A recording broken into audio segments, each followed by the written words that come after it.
Welcome to the T2 Hubcast. Join Martin, Dave, Spencer and guests as they discuss all things personal and professional development. The T2 Hubcast, brought to you by the People Performance People.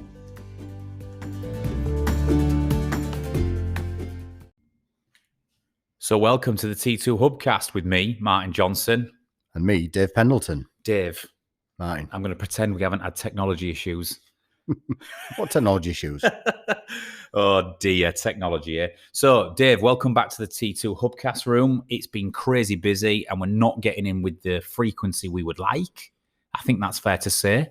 I think it's very fair to say, but in exchange, we're carrying out many meaningful exchanges with customers and clients. Exactly. But we have a commitment to podcasts and content and video, and here we are.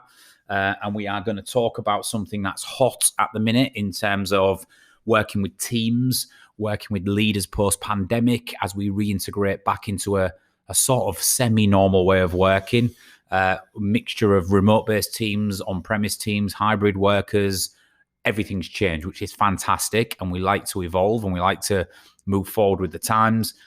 One of the topics that we're talking to leaders a lot about at the minute, Dave, is psychological safety, or how to create psychological safety within a team.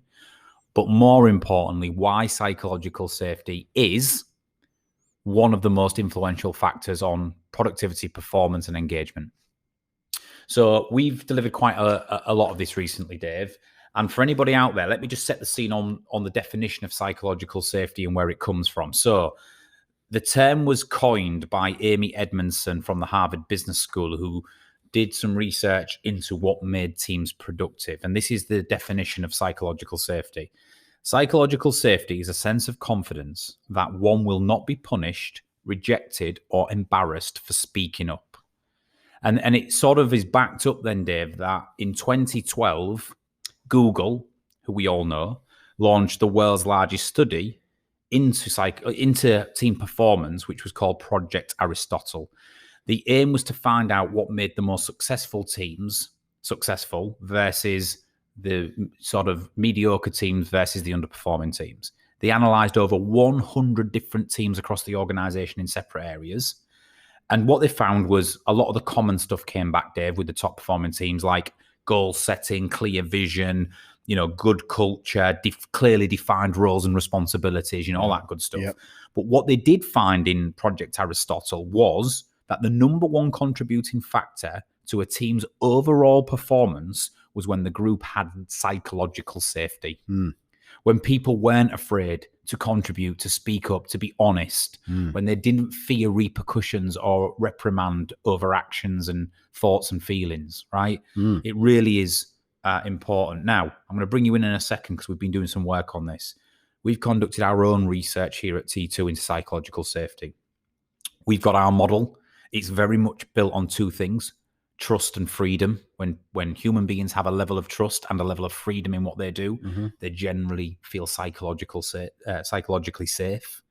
And we also now have broken that down into the 8 fundamentals of psychological safety within trust and freedom, which we will cover. But Dave, first thoughts, is it as important as I've just made out, as Amy Edmondson feels, as the Google study shows? And what are you finding when working with teams on this topic? Well, interestingly, off the back of what you just spoke about there in terms of the Project Aristotle that Google carried out, it actually helped them remodel and reshape their organizational visions, goals and objectives and so forth. And one of the things that they live by is something that they describe as rigorous candor, which is one of their organizational values. And of course, rigorous candor means the ability to be honest in the moment. But we can only do that if we have no fear. And that's the whole point of psychological safety, having no fear, of being able to speak, relatively freely, whilst obviously taking into consideration people's feelings and so forth, and being able to challenge, I guess, if we don't agree with something or don't agree with somebody's ideas or thoughts, being able to speak up around negative types of behavior and so on and so forth. So I think it's something that we've probably been aware of for quite some time. and you maybe agree, Martin. But I guess now it's got a title. All of a sudden, it really brings things forwards to the front of our minds and gives great clarity about what that thing is that we've been aware of for quite a long time. Yeah, and we've always talked about empathy, compassion, inclusion, diversity and inclusion. And inclusivity. We always talk about the importance of idea generation and contribution and collaboration. So we've worked with teams a lot on the importance of this, but you're absolutely right. When you can bring it under the banner of actually, from a psychology perspective, how humans are likely to operate within a group of people when they either feel a fear of reprimand and a lack of trust, or when they have a high degree of trust and no fear of reprimand, something psychologically happens in human beings where that will lead to a set of behaviors in either direction, which will be productive or counterproductive. Sure. So it's really, really interesting now to put this together. All right, Dave, let's go through the 8 fundamentals of psychological safety. We've talked at a high level that it's created by a person's level of freedom to contribute, but also that person's trust of others and trust in the fact that they will not be judged, reprimanded, for what they say or do. So we break it down into freedom and trust. Let's start with freedom. So under freedom, there's 4 key things that we talk about. And these need to exist if psychological safety is going to flourish within a group. Sure. Number 1, emotional freedom. So this says to a person, I am free to express emotion and share how I'm feeling. Generational differences cause havoc with this because you've got the old guard, the baby boomers and before, who don't really believe that there's a place for emotional neediness or emotions or whatever it might be. You get up, you crack on, you do a job, and all that type of stuff. Whereas I think younger generations are not afraid to show emotions or to display emotions. And in fact, as we know within our research, they are slightly wired more emotional than previous generations for reasons we probably can't go on this podcast. But psychological safety, that it begins with human beings are able to show emotion and share how they're feeling, good, bad, or indifferent, in front of the group.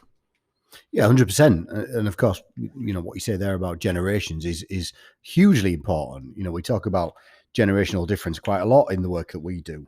And the generational differences of many different banners and titles like the millennials and so forth. But I think just generational difference is the important thing. And certainly my kids, my son at 21 is far more emotionally intelligent than I ever was at his age. And there's a good side to that, but there's also not so good side to that. There's a very good side to that because he can describe how he feels in certain situations. He can describe emotionally what he likes, what he doesn't like, what triggers him, and what makes him feel safe and so forth. But when it starts to go the other way, because I'm generationally very different, I'm just a bit like, well, just pull your bloody socks up, mate, and get on with your thing. Yeah, but which of course where it creates the mismatch. And that's a fine line, and it's worth mentioning because you don't want him to stop opening up and talking and chatting and sharing how he feels, but you also have to curb it when it's going into an extreme way, which is then leading to counterproductive thoughts, feelings, and behaviors. Sure. So, it's the same in the workplace. What we're not saying with this, by the way, is that every person in the organization has the right to emotionally offload on everybody else, because you've got to think of the wider group and the impact. Sure. We all have a responsibility to control our emotions, to interpret them correctly, to use them in the right way. But what we're not saying is that nobody in the organization can be emotional. We leave our emotions at the door and we come here to do a job. I think psychological safety exists when we start to say to people, you are free to express emotion, right? And share how you're feeling. And that is important. But you're also responsible for making sure that you interpret those emotions, find coping mechanisms to, to suppress them if they're going into an extreme, if it's extremely starting to impact the way you think and act. But we're not saying that it's a bad thing. So, emotional freedom is the first part of psychological safety. Sure. Second one, number 2, express concern. So as well as, free to express emotions and share feelings, express concern is slightly different in the fact that it says, I'm able to express concern around all aspects of my job.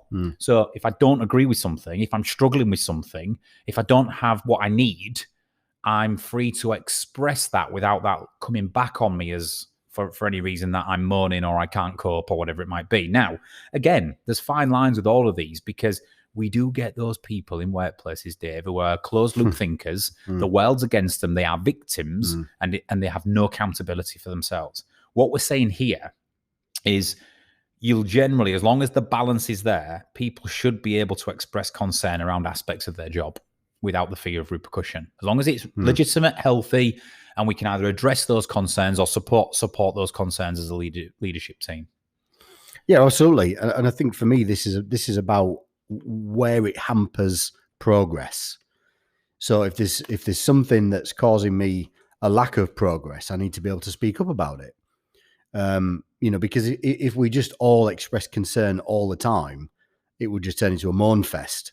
So we've got to be able to express concern for the right reasons in the right situation for me. Yeah. And the answer might not solve the problem. So what we're saying here is it's the expressing the concern, and that is okay, that creates psychological safety. Absolutely. If as a leader, I turn around and say, listen, Dave, I hear you. I think you make a valid point.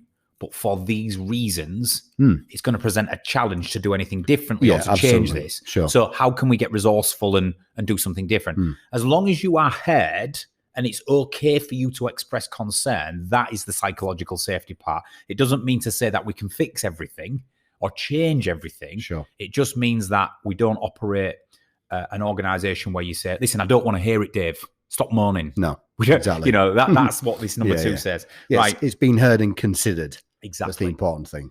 And if you get a few wins, then you're more willing to take to support the situations where you don't get a win. Yeah, right? absolutely.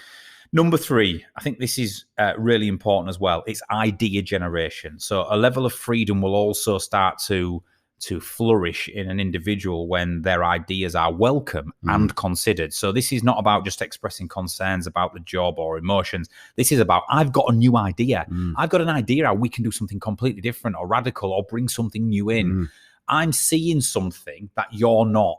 And although I'm low down in the organizational hierarchy, I've got an idea. Absolutely. So some of the very best people to generate those ideas are the people that are doing the thing. Yeah. Whatever that thing is, whether it's answering the phone in a customer service situation or whether it's high level strategy planning. Some of the guys at the coalface, if you like, are the ones to generate their best ideas. Exactly.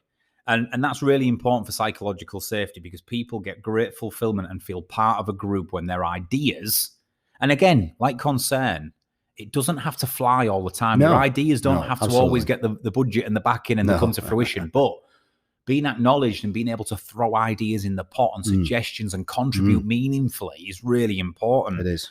Leaders and organizations who reserve idea generation for the boardroom are not creating psychological safety within groups or are not building upon it as much as they could. Sure. If that makes sense. Yeah, absolutely. Now, number 5, this is the number 4, sorry, the last one on freedom. So we've had, I feel relatively free when I can share my emotional freedom, when I can express concern, when I can generate ideas and they are considered. But number 4 is alternative opinions. So I am free and feel comfortable to disagree with my colleagues. Now, this is different to express concern. When you're expressing concern, you're not in direct conflict with anyone. You're just saying, I'm concerned about this situation. Yep. When you're generating ideas, usually it's exciting for the greater good. But number 4 says, when I can comfortably disagree with another colleague, so you put your idea in or you say something and I can actually have an alternative opinion and disagree, that creates psychological safety. Now, this is a tricky one because it's the way it's done that's important, isn't it? Yeah, 100%. You can easily cause conflict and stuff with this if you get it wrong. Yeah. However, this is an amazing thing about this model. Psychological safety exists when people disagree. And absolutely. A lot of people might think, that's crazy. How can you feel psychologically safe if someone's challenging you? But people do if they're free to do so without repercussion and it's done in the right way for the greater good. Yeah, absolutely. Yeah. I'm sorry, Dave. Before you go on, you do this a lot. I wouldn't say a lot. I wouldn't disagree. Yeah, absolutely. And listen, all we've got to do here is we've just got to consider that different brains work in different ways. We do loads of this work. We do it with the profiling tools that we use behavioral styles, even the psychological safety model and questionnaire. Different brains work in different ways. An analytical brain works very differently to a driver brain, for example. So, when the analytical puts forward an idea that the driver brain doesn't necessarily concur with or can align with, if we just go ahead with it and agree, we call these guys passive agreeers, right? And we agree, it potentially means that we're taking on something that we could potentially do, but we wouldn't be happy doing it. We wouldn't feel comfortable doing it because it doesn't align with the way that we like to do things.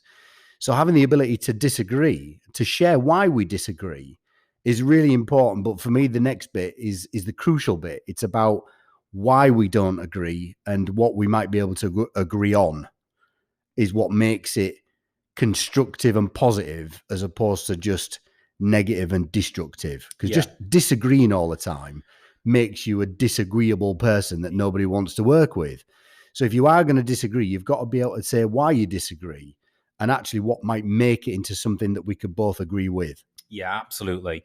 If in the first 4 points we've raised here under freedom, I think this is the area we spend a lot of time in our training and development courses with leaders and organizations working on, because this is a fundamental important part of a functional team, is the ability to have alternative opinions and disagree. However, the way in which you do it, the positioning, the language, the what can constitute a microaggression versus a genuinely positive challenge. Yeah. Sometimes it's just the subtle nuances of language, Dave, that can send that conversation.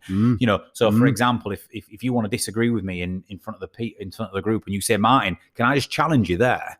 I'm going to think, well, you can, but I'm bloody ready for you. Yeah, absolutely. I'm on front foot. Whereas if you say, Martin, you make a great point and I completely get it.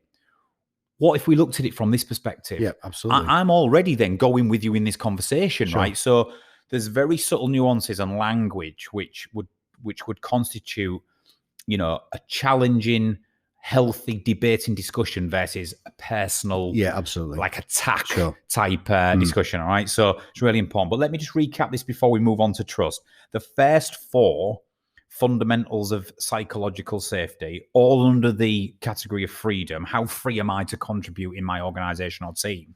Is number 1, emotional freedom. I'm free to express emotions and share how I'm feeling. Number 2, express concern. I'm able to express concern around all aspects of my job without the fear of kickback. Number 3, idea generation. My ideas are welcome and considered. And if they're not always selected, I've been heard and I'm free to contribute creatively. And number 4, alternative opinions. I am free and feel comfortable to disagree with my colleagues as long as I do it in the right way and it's for the greater good and it's healthy debate and discussion. So that's only half of the picture though, Dave. What else creates psychological safety is when we trust. So there's 5 to 8, points 5 to 8 are under trust, and then we'll go with the first one. The first one is vulnerability. So the 5th fundamental psychological safety is when I feel it's okay to be human and doubt my abilities and standard of work. I'm all right to have a wobble every now and then and say, I feel out my depth, Dave, or I don't know what I'm doing, or I don't have the answer to that question. Sometimes this one we talk about a lot. People don't want to look weak in organizations. So they hide their vulnerabilities and pretend they can be all things to all people and they've got the answers to all questions. Sure. That's not good for psychological safety, right? That's just masking problems which will arise later on. Right up to the top of the chain, vulnerability is important. That it's okay for people to go, I don't know. Don't have the answer to that. Not very good at that. Would you agree? Yeah, and listen, how about this for a clear indicator that this absolutely exists in the professional world and the world in general?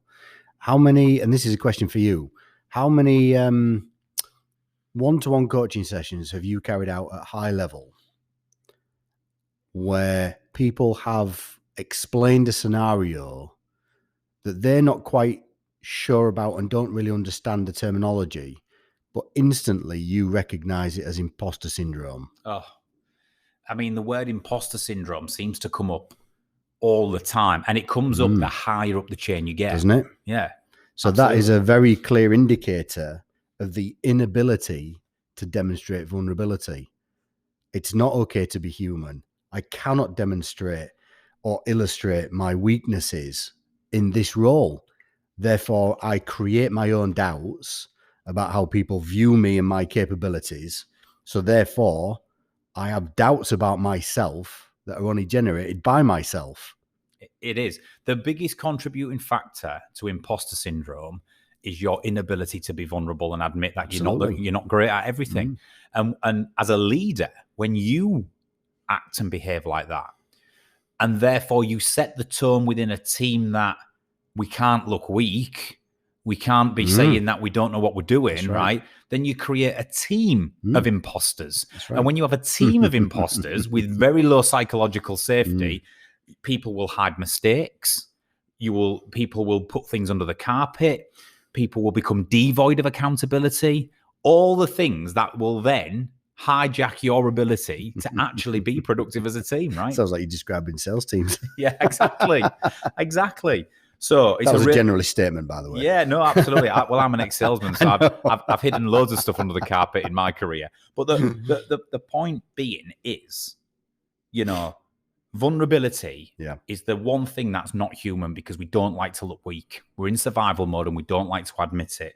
Yet it's the biggest contributing factor in my eyes of all of this list towards psychological safety. It's okay not to be good at everything. It's okay, right?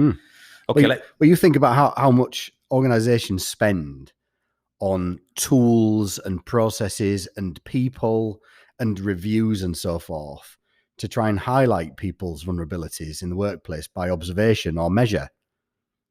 If people just highlighted their own vulnerabilities by observation or measure, organizations wouldn't have to do it. The biggest, most productive people who come through our work are the ones who sit in the process of this self-awareness journey, the print profiling, the psychometric testing, the 360 feedback tools, and they go, that's really helpful because I can be like that. Yeah, and I'm not very good at that. Absolutely. And I can see that.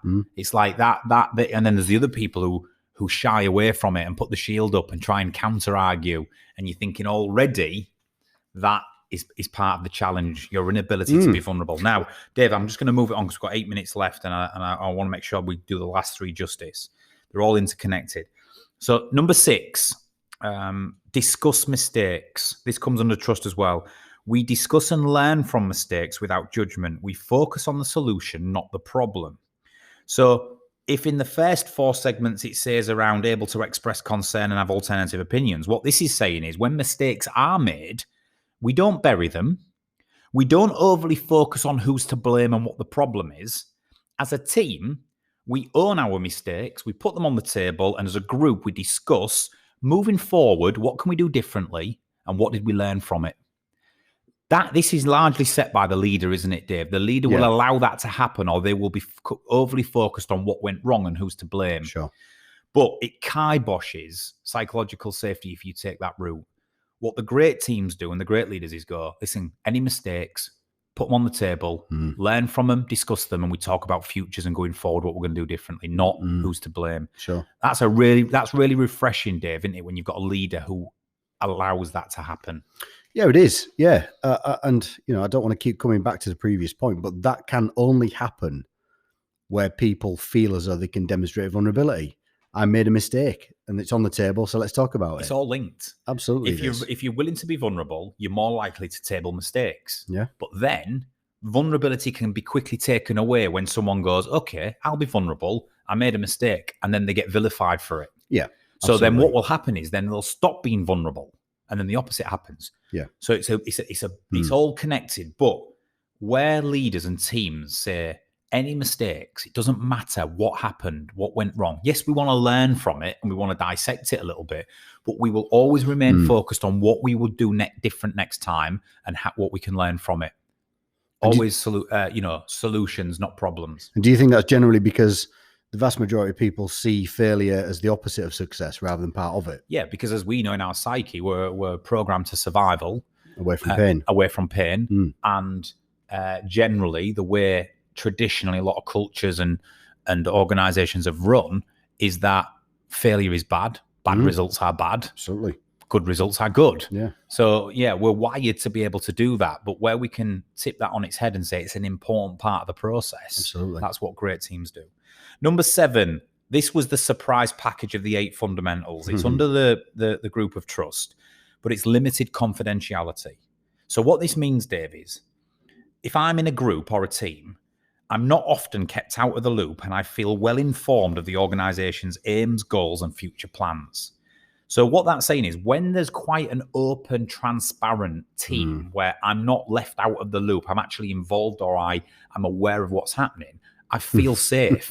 Whereas if I'm in a group where there's constant secret squirrel conversations going on, you're always kept at arm's length. You find out about things second nature. There's always the rumor mill happening around the shop floor. Absolutely. And I'm left to put 2 and 2 together to come up with 56. When there's too much confidentiality, I don't feel safe and I don't trust. Yep. Now, some people question us, don't they, and go, well, some things are not for the workers to hear. Yeah, some things are reserved for the leadership team. You said it the other week when you asked somebody and they said, but Dave, what would they do with that information? Well, who knows, right? But I always argue, Dave, that. But you only ask that question if you don't trust them. Yeah. Surely in an organization, other than salaries, personal information, and things like redundancies, etc., what else needs to be confidential? Well, absolutely. I mean, I always ask people this question, tell me something else that needs to be confidential. And they struggle. They're like, oh, well, what about when we're going to be, doing a new product or service launch and we don't want people to know about it just yet? Why? Why wouldn't you want people to know about your upcoming exciting product launch? You don't have to give them everything, but you give them something. Sure. So limited confidentiality, when the manager or the leader or the group are constantly keeping stuff to themselves and you're finding out second nature, it really damages trust and it really inhibits that psychological safety. Now, last one I'm going to come to, and then we can wrap it up with the last few minutes. And then we'll come back and do a second podcast on the grid and everything else, Dave, because I think it'll link nicely. Yeah. Number 8, interpersonal understanding.